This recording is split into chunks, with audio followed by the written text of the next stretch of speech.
पावन पर्व पर हर एक इंसान इन खास जड़ी बूटी से अपने संपूर्ण दुख को समाप्त कर सकता है।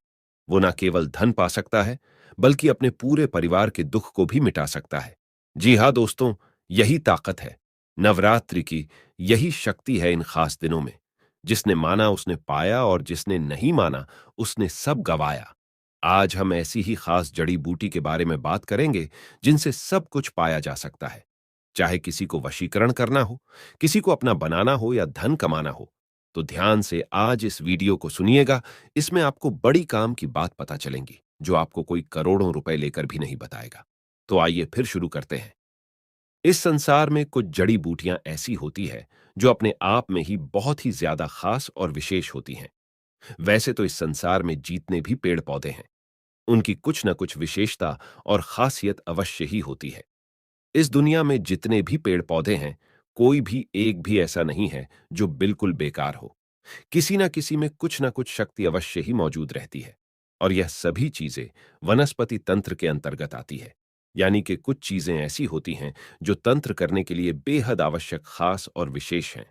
तो दोस्तों, आज के इस वीडियो में कुछ ऐसी जानकारी के बारे में हम आपको बताएंगे कि जिसके माध्यम से आप सामने वाले को अपने वश में कर सकते हैं।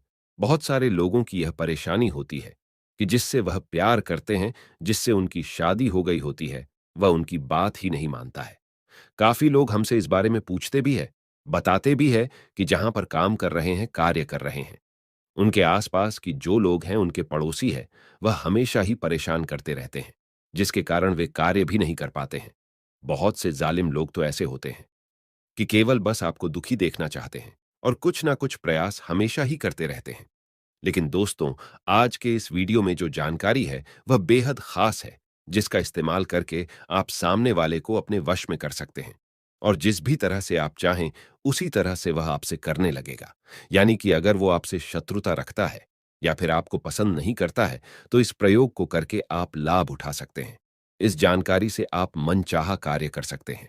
लेकिन उससे पहले वीडियो को लाइक करके कमेंट बॉक्स में ओम नमः शिवाय अवश्य लिख दीजिए। भगवान शिव की कृपा से साधनाओं की सिद्धि प्राप्त होती है, जिससे व्यक्ति परम सुख को प्राप्त करता है। जितने भी मंत्र होते हैं, जितने भी तांत्रिक क्रियाएं होती हैं, यह केवल भगवान शिव के माध्यम से ही सफल होती है।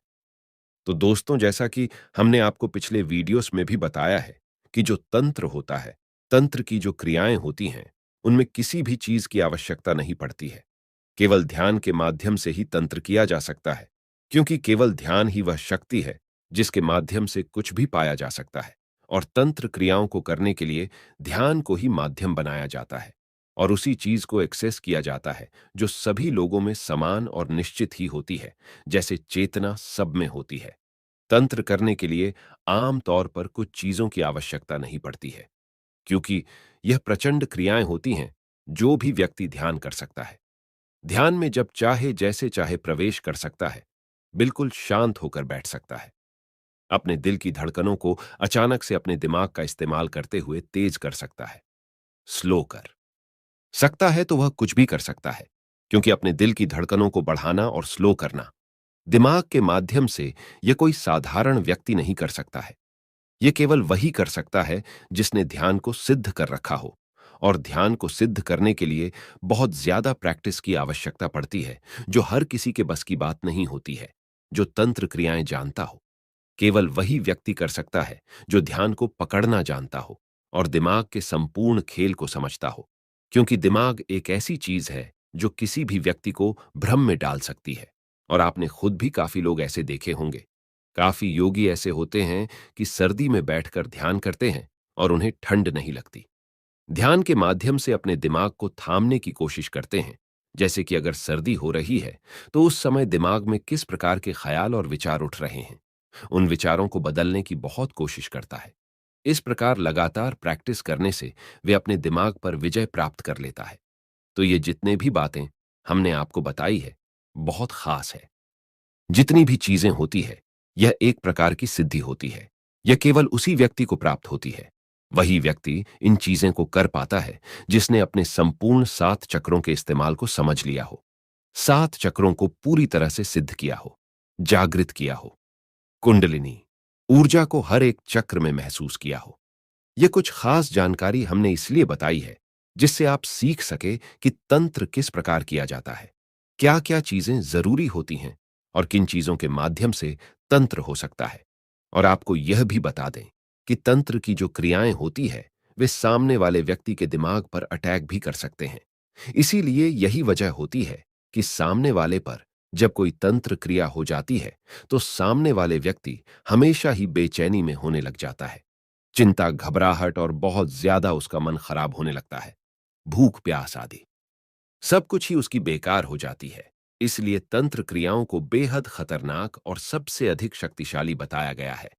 आपको यह भी बता दें कि जो आज्ञा चक्र होता है उसी के माध्यम से तंत्र केवल संभव होता है। इसीलिए जितने भी साधु होते हैं वह रोजाना ही अभ्यास करते हैं त्राटक का, क्योंकि त्राटक में जितनी शक्तियां होती हैं इतनी शक्ति किसी भी चीज में नहीं होती है और यह सबसे आसान होता है। सबसे पहले तो आप इस बात को समझें और यह बात देखें कि जो थर्ड आई होती है वहां पर एक बहुत ही स्ट्रांग ग्रेविटेशनल पुल होती है, यानी कि वहां पर बड़ी आसानी से आप ध्यान लगा सकते हैं। उसके अलावा शरीर में कोई भी ऐसा स्थान नहीं है जहां आप आसानी से ध्यान लगा सकें, तो वह चीज सबसे आसान होती है। इसीलिए रोजाना आपको त्राटक करना चाहिए, क्योंकि जो व्यक्ति त्राटक को रोजाना करता है उसकी आंखों में ऐसा प्रचंड वेग होता है कि वह शत्रु कि अगर आंखों में आंखें डालकर मन में कोई बात बोल दे तो उसके शत्रु के साथ होनी निश्चित है और बिल्कुल तय है।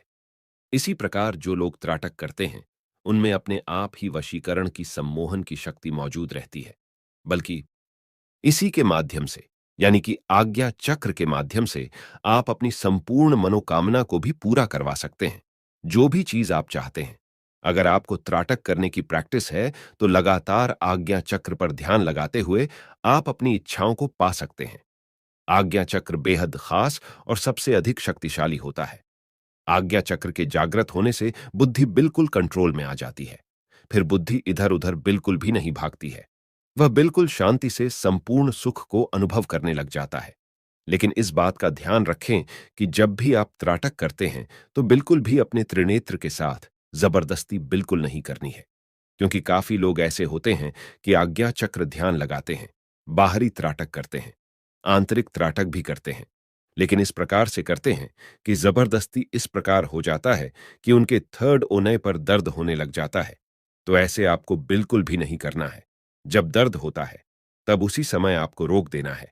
यह सबसे सरल, सबसे आसान ऐसी क्रिया है कि अगर आप त्राटक करते हैं तो कोई भी व्यक्ति आपके विरुद्ध नहीं जा सकता है, और अगर वह आपके विरुद्ध जाता है तो उसके जीवन में फिर कुछ भी अच्छा नहीं हो सकता है।